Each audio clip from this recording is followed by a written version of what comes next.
আজি আৰক্ষী দিৱস কাহিলীপাৰাস্থিত চতুৰ্থ অসম আৰক্ষী বাহিনীত উদযাপিত হয় অসম আৰক্ষী দিৱস অনুষ্ঠানত উপস্থিত থাকে মুখ্যমন্ত্ৰী সৰ্বানন্দ সোণোৱাল অসম চৰকাৰৰ মুখ্য সচিব আৰক্ষী সঞ্চালক প্ৰধানৰ লগতে শীৰ্ষ আৰক্ষী বিষয়াসকল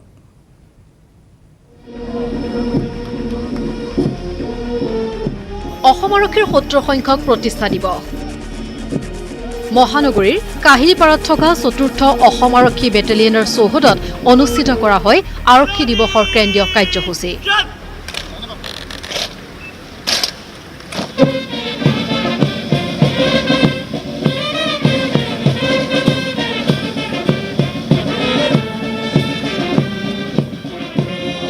মুখ্যমন্ত্ৰী সৰ্বানন্দ সোণোৱাল অসম চৰকাৰৰ মুখ্য সচিব কুমাৰ সঞ্জয় কৃষ্ণ অসম আৰক্ষীৰ সঞ্চালক প্ৰধান ভাস্কৰ জ্যোতি মহন্তকে ধৰি উপস্থিত থাকে আৰক্ষী বিষয়া জোৱান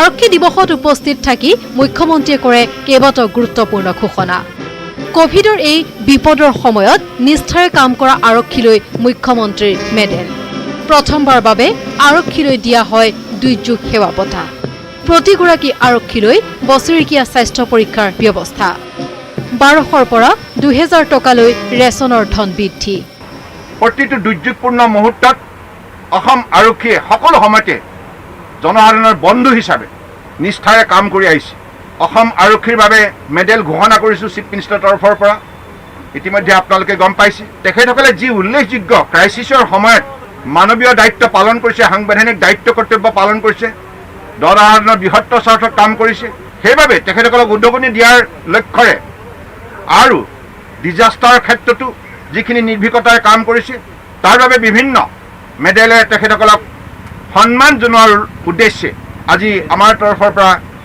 এই মেডেল ঘোষণা কৰিছোঁ আমি ফ্ৰী মেডিকেল হেল্থ চেকআপৰ বাবেও আজিৰ পৰা আমি এই কথা ঘোষণা কৰিছোঁ যাতে আমাৰ প্ৰতিগৰাকী আৰক্ষী বিষয়া কৰ্মচাৰী এই সুযোগটো পাব পাৰে পূৰ্বতে এই সুযোগটো নাছিল অসম চৰকাৰে অসম আৰক্ষীক মনোবল যোগান ধৰাৰ বাবে আমি বিভিন্ন আঁচনি হাতত লৈছোঁ লগতে চাইবাৰ অপৰাধ বৃদ্ধি নিয়ন্ত্ৰণ আৰু সজাগতাৰ বাবে ৰাজ্যজুৰি এমাহ চাইবাৰ ছেফটি মান্থ হিচাপে পালনৰো ঘোষণা কৰে মুখ্যমন্ত্ৰী সৰ্বানন্দ সোণোৱালে অসম আৰক্ষীয়ে দায়িত্ব পালন কৰিব পাৰে ইয়াৰ প্ৰতি বিশেষ যত্ন লোৱা বিশেষ পদক্ষেপ লোৱা গতিকে মই আশা ৰাখিছোঁ সাংবাদিক বন্ধুসকল আপোনালোকে বহু কষ্ট স্বীকাৰ কৰি আজি এই অসম আৰক্ষী দিৱসটো সফল কৰাৰ ক্ষেত্ৰত উল্লেখযোগ্য সহযোগিতা আগবঢ়ালে তাৰ বাবে ধন্যবাদ জনাইছোঁ এনেদৰে বৃহস্পতিবাৰে কাহিলীপাৰাৰ চতুৰ্থ অসম আৰক্ষী বেটেলিয়ন চৌহদত পালন কৰা হয় অসম আৰক্ষী দিৱস কেমেৰাৰ প্ৰভাস সিঙৰ সহযোগত Gunjan Kalita news ১৮ Asom north east greater নয়ডাত ৰাহুল গান্ধীক গ্ৰেপ্তাৰ কৰা হ'ল উত্তৰ প্ৰদেশ আৰক্ষীয়ে ৰাহুল গান্ধীক প্ৰহাৰ কৰাৰ অভিযোগ উত্থাপন হৈছে প্ৰহাৰৰ অভিযোগ আনিছে স্বয়ং ৰাহুল গান্ধীয়ে কাৰণ হঠাৎ ৰাহুল গান্ধী বাগৰি পৰিল আৰু ৰাহুল গান্ধীক ঘূৰিয়াই দিয়া বুলি অভিযোগ উত্থাপন কৰিছে উত্তৰ প্ৰদেশৰ ধৰ্ষণৰ বলি হৈ মৃত্যু সাৱটা যুৱতীগৰাকীৰ ঘৰলৈ যাত্ৰা কৰাৰ পথতেই গ্ৰেপ্তাৰ কৰা হ'ল প্ৰিয়ংকা গান্ধীসহ ভুক্তভোগীৰ পৰিয়ালক সাক্ষাতৰ বাবে হাথৰাছলৈ যাত্ৰা কৰিছিল ৰাহুল গান্ধীয়ে আৰক্ষীয়ে লাঠি চালনা কৰে কংগ্ৰেছ দলটোৰ ওপৰত হাথৰাছ জিলাত জাৰি কৰা হৈছে সান্ধ্য আইন মুঠতে হুলস্থুলীয়া আৰু অপ্ৰীতিকৰ পৰিৱেশৰ সৃষ্টি হ'ল আৰু ইতিমধ্যে আমি কিছু দৃশ্য আপোনালোকক দেখুৱাই আছোঁ এই দৃশ্যসমূহত আমি দেখিব পাইছোঁ যে কংগ্ৰেছৰ বহু সংখ্যক কৰ্মী তাত উপস্থিত হৈছিল আৰু তেওঁলোকক ভেটা দিবলৈ আৰক্ষীৰ এটা বিশাল বাহিনী তাত উপস্থিত আছিল সংবাদ মাধ্যমৰ লোকসকলো আছিল তাত আৰু সংবাদ মাধ্যমৰ সন্মুখত ৰাহুল গান্ধীয়ে বিস্ফোৰক অভিযোগ উত্থাপন কৰিছে যে তেওঁক গতা মাৰি দিয়া হৈছে তেওঁক বগৰাই দিয়া হৈছে আৰক্ষীৰ বিৰুদ্ধে অভিযোগ কিছু আলোকচিত্ৰও আমি দেখুৱাইছোঁ ৰাহুল গান্ধীৰ আৰু ৰাহুল গান্ধীয়ে এই গুৰুতৰ অভিযোগ উত্থাপন কৰি মন্তব্য প্ৰকাশ কৰিছে যে কেৱল বিজেপিৰ যিসকল সাংসদ বা মন্ত্ৰী আছে তেওঁলোকেহে এটা স্থানৰ পৰা আনটো স্থানলৈ যাব পাৰে নেকি বিৰোধী নেতাসকল কি যাব নোৱাৰে নেকি এই প্ৰশ্ন ৰাহুল গান্ধীৰ উত্তৰ প্ৰদেশ আৰক্ষীয়ে ৰাহুল গান্ধীক প্ৰহাৰ কৰাৰ এয়া হ'ল গুৰুতৰ অভিযোগ ৰাহুল গান্ধীৰ উত্তৰ প্ৰদেশৰ ধৰ্ষণৰ বলি হৈ মৃত্যু সাৱটা যুৱতীগৰাকীৰ ঘৰলৈ যাত্ৰা কৰাৰ পথতেই ৰাহুল গান্ধীক লগতে প্ৰিয়ংকা গান্ধীক গ্ৰেপ্তাৰ কৰা হয় ২০২১ চনৰ নিৰ্বাচনী ৰণলৈ সম্পূৰ্ণৰূপে সাজু হৈছে গেৰুৱা দল বিজেপি গেৰুৱা দলটোৰ যুৱ ব্ৰিগেডেও বান্ধিছে টঙালি ৩ আৰু ৪ অক্টোবৰত ভাৰতীয় জনতা যুৱ মৰ্চাৰ অসম প্ৰদেশে শিৱসাগৰত বজাব নিৰ্বাচনী ৰণসিঙা বিজেপিৰ লক্ষ্য মিছন 100ৰ পাৰ সাজু বিজেপিৰ যুৱ বিগ্ৰেড তেজস্বী সূৰ্যৰ নেতৃত্বত শক্তিশালী ৰূপত যুৱ মৰ্চা। যি সময়ত কংগ্ৰেছ এডিএফৰ মিত্ৰতাৰ চৰ্চা তুংগত, সেই সময়তে 2021 নিৰ্বাচনী তৎপৰতা বিজেপিৰ। ইখনৰ পিছত সিখন বৈঠক অনুষ্ঠিত কৰি সাংগঠনিক দিশটো সবল কৰাত উঠি পৰি লাগিছে গেৰুৱা দলটো। গেৰুৱা দলটোৰ যুৱ ব্ৰিগেডেও বান্ধিছে নিৰ্বাচনলৈ টঙালি। বিৰামহীন কাৰ্যসূচীৰে বিজেপি প্লাছ সমান 100+ লক্ষ্য লৈ 21 পুনৰ চৰকাৰ গঠনৰ তৎপৰতা বিজেপি যুৱ মৰ্চাৰ। সন্মুখত 2021 বিধানসভা নিৰ্বাচন আৰু 2021 বিধানসভা নিৰ্বাচনৰ বাবে এতিয়া সম্পূৰ্ণৰূপে সাজু হৈছে বিজেপি আৰু গেৰুৱা দলটোৰ যুৱ মৰ্চা এতিয়া পূৰ্ণোদ্যমে সাজু হৈছে আৰু সাজু হৈ তেওঁলোকে 3 আৰু 4 অক্টোবৰত শিৱসাগৰত অনুষ্ঠিত কৰিব প্ৰথমখন কাৰ্যনিৰ্বাহক বৈঠক। শিৱসাগৰৰ যুৱ মৰ্চাই বজাব ৰণসিঙা। উপস্থিত থাকিব সৰ্বানন্দ সোণোৱাল, সভাপতি ৰঞ্জিত কুমাৰ দাস, সাংগঠনিক সম্পাদক ফণীন্দ্ৰনাথ শৰ্মা, নেডাৰ আহ্বায়ক হিমন্ত বিশ্ব শৰ্মা, ৰাষ্ট্ৰীয় সাধাৰণ সম্পাদক দিলীপ শইকীয়াকে ধৰি নেতৃবৃন্দ। বিজেপি অসম প্ৰদেশৰ যুৱ মৰ্চাৰ সেইবাবেই এই তৎপৰতা।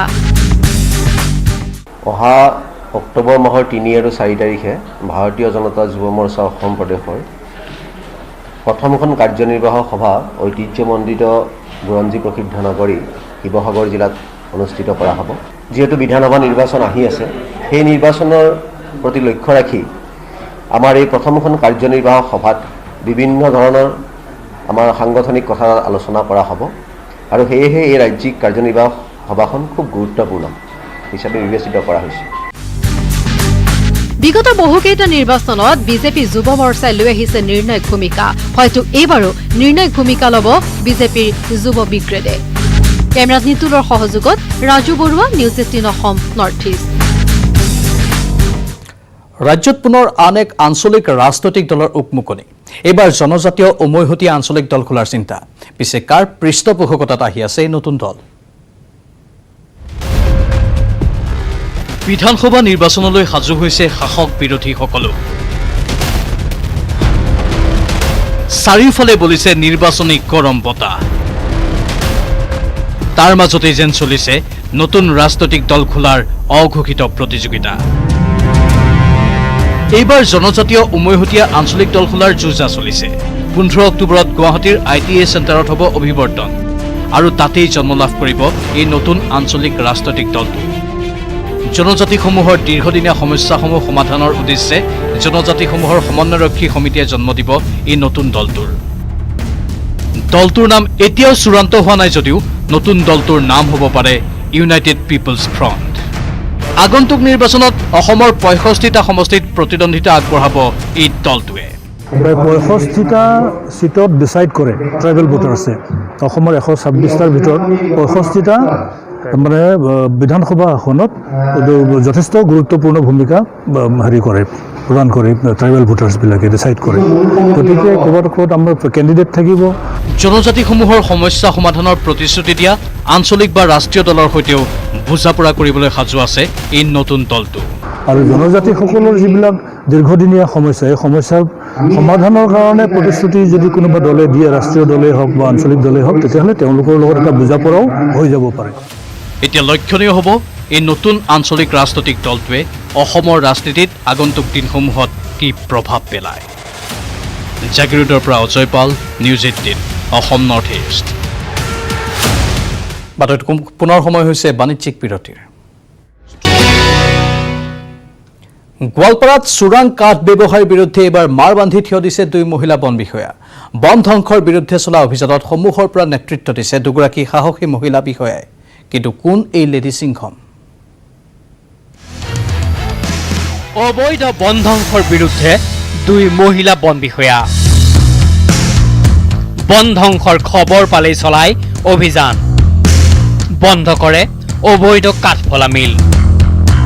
বনাঞ্চলিক বিষয়া শিৱানী দলে আৰু শান্তনা মেধি। কৃষ্ণাই বনাঞ্চলিক কাৰ্যালয়ৰ অন্তৰ্গত লেলা সগুনবাহী গাঁৱত অভিযান চলাই 2 বনাঞ্চলিক বিষয়াই জব্দ কৰিলে বৃহৎ পৰিমাণৰ অবৈধ কাঠ। জব্দ প্ৰায় 1.5 লক্ষাধিক মূল্যৰ চেগুন গছৰ কুণ্ডা। অৱশ্যে বন বিভাগৰ অভিযানৰ খবৰ পাই পলাই সাৰিল অবৈধ কাঠ ব্যৱসায়ী। জব্দ কৰিলে কাঠফলা মিলটিও। একেদিনাই নিশা বলবলাৰ নিকটৱৰ্তী এখন গাঁৱৰ পৰা অবৈধ চেগুন গছৰ কাঠ ভৰ্তি এখন বাহনো জব্দ কৰে বনাঞ্চলিক বিষয়া শিৱানী দলে। বাহনখনৰ পৰা প্ৰায় 30,000 টকা মূল্যৰ কাঠ জব্দ কৰে। সময়ে সময়ে আৰক্ষী আৰু বন বিভাগে গোৱালপাৰাৰ একাংশ অসাধু ব্যৱসায়ীৰ বিৰুদ্ধে অভিযান চলাই আহিছে যদিও বন বিভাগ আৰু প্ৰশাসনৰ চকুত তুলি দি মূল্যৱান গছ কাটি ধ্বংস কৰি আহিছে বনাঞ্চল। চলাই আহিছে অবৈধ চোৰাং কাঠৰ ব্যৱসায়। আৰু এনে চোৰাং কাঠ ব্যৱসায়ীৰ বিৰুদ্ধে এক প্ৰকাৰৰ জেহাদ ঘোষণা কৰিছে 2 মহিলা বন বিষয়াই। 2 বন বিষয়াৰ হুংকাৰ, কোনো কাৰণতে বন ধ্বংস আৰু চোৰাং কাঠৰ ব্যৱসায় চলিবলৈ নিদিয়ে তেওঁলোকে। শালপাৰাবিধ তাতে আমি এটা বেঞ্চ মিল কমপ্লিট ছেটটো পালোঁ আৰু কাঠ বহু মূল্যৱান কাঠ পাইছোঁ। আগত মিল চলিছিল, আমি বহুতখিনি মিল উচ্ছেদ কৰিছোঁ, বৰ্তমান নাই। আমি যদি হয় মানুহে খবৰ দিলে আমি লগে লগে উচ্ছেদ অভিযানত লৈ যাম। দুধনৈৰ পৰা Arup Nath, news 18 Assam north east. এবাৰ বিলাসী বাহনৰ ভিতৰত মানুহ নহয় গৰু, এটা দুটা নহয় 3টাকৈ গৰু সোমাই আছে এখন 4চকীয়া বিলাসী বাহনত। কিন্তু ক'ত আৰু কিয় এই ঘটনা?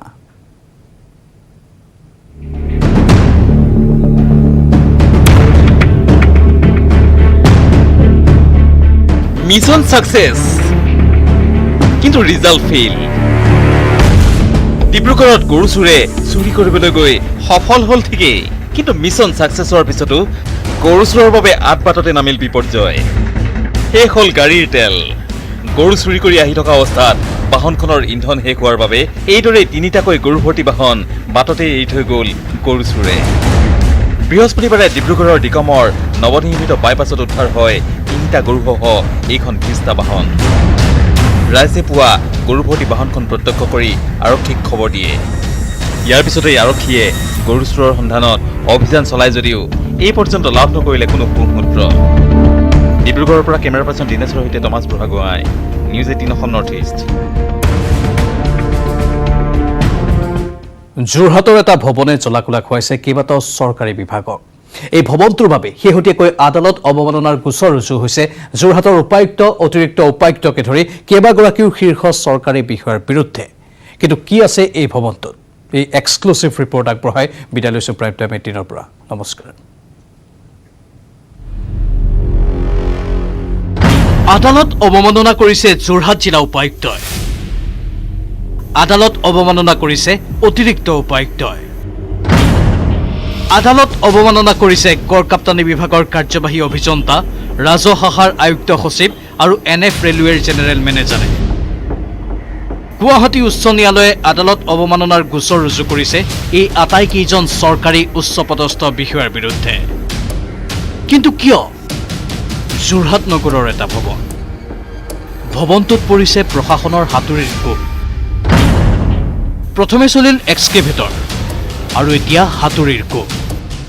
আৰু এই ভৱনটোৰ বাবেই বিপদত পৰিছে জিলা উপায়ুক্তকে ধৰি কেইবাটাও বিভাগৰ কেইবাজনো উচ্চপদস্থ বিষয়া। এখন নিৰ্মীয়মান ফ্লাইঅভাৰৰ বাবে অধিগ্ৰহণ কৰা হৈছিল যোৰহাট নৱালিস্থিত এই ভৱনটো। ভৱনটোৰ বাবদ দিয়া হৈছিল ক্ষতিপূৰণো। তৎসত্ত্বেও ভৱনটো ভঙাৰ বাবে চৰকাৰী বিভাগ ৰোষত পৰিছে আদালতৰ। নৱালীৰ উৰণীয়া সেতু নিৰ্মাণ কৰিবলৈ যাওঁতে মোৰ পিছফালে থকা এই ভৱনটোৰ বাবে জ্বলা-কলা খাব লগা হৈছে কেইবাটাও বিভাগৰ বিষয়াসকলে।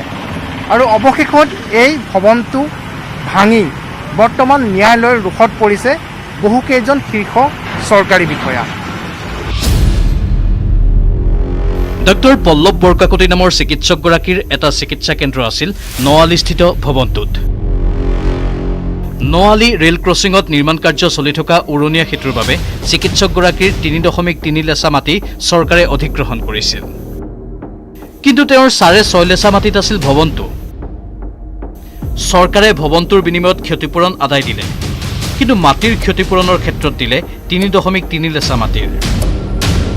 বাকী থকা 3.2 লেচা মাটিৰ ক্ষতিপূৰণ বিচৰাৰ লগতে 3 দশক জুৰি চলাই অহা চিকিৎসা কেন্দ্ৰটো স্থানান্তৰ কৰিবলৈ কিছু সময় বিচাৰি যোৰহাটৰ উপায়ুক্তক আবেদন জনাইছিল। কিন্তু এই ক্ষেত্ৰত কোনো সঁহাৰি নোপোৱাত তেওঁ আদালতৰ দ্বাৰস্থ হয় আৰু আদালতে মাটিডোখৰৰ ক্ষেত্ৰত 2019 চনতেই জাৰি কৰিছিল স্থগিতাদেশ। যিহেতু আমাৰ কোৰ্টৰ নিৰ্দেশ থকা স্বত্তেও বিল্ডিংটো ভাঙি পেলোৱা হ'ল, তেতিয়া মহামান্য অনাৰেবল আমাৰ গণতান্ত্ৰিক দেশৰ আইনেই চবতকৈ ডাঙৰ বুলি কোৱা হয়, তেওঁলোকক অৱমাননা কৰা হৈছে। অৱমাননা যেতিয়া কৰিছে, নিশ্চয় সেই অৱমাননাৰ কিবা এটা মীমাংসা কোৰ্টৰ ফালৰ পৰা অহা উচিত বুলি ভাবোঁ। কিন্তু এই কেইবামহলীয়া ভৱনটো অধিগ্ৰহণ কৰা অংশ নভঙাকৈ আগ নাবাঢ়ে উৰণীয়া সেতুৰ নিৰ্মাণৰ কাম। তদুপৰি ফ্লাইঅভাৰৰ নিৰ্মাণৰ কাম আগবঢ়াৰ লগে লগে বিপদজনক হৈ পৰিছিল ভৱনটো। অৱশেষত যোৰহাটৰ উপায়ুক্তই বিশেষ উদ্যোগ লৈ ভৱনটোৰ অধিগ্ৰহণ কৰা অংশ কিছুদিন পূৰ্বে ভাঙি দিয়ে। স্থগিতাদেশ থকাৰ পিছতো ভৱনটো ভঙা বাবে বৰ্তমান আদালতৰ ৰোষত পৰিছে কেইবাগৰাকীও শীৰ্ষ চৰকাৰী বিষয়া। গুৱাহাটী উচ্চ ন্যায়ালয়ে আদালত অৱমাননাৰ গোচৰ ৰুজু কৰি যোৰহাটৰ উপায়ুক্ত, অতিৰিক্ত উপায়ুক্ত তপন গোহাঁই, গড়কাপ্তানি বিভাগৰ কাৰ্যবাহী অভিযন্তা বিপুল দত্ত, ৰাজহ শাখাৰ আয়ুক্ত সচিব আৰু NF ৰেলৱেৰ জেনেৰেল মেনেজাৰলৈ 8 সপ্তাহৰ ভিতৰত আদালতত নিজৰ স্থিতি অৱগত কৰিবলৈ নিৰ্দেশ জাৰি কৰিছে।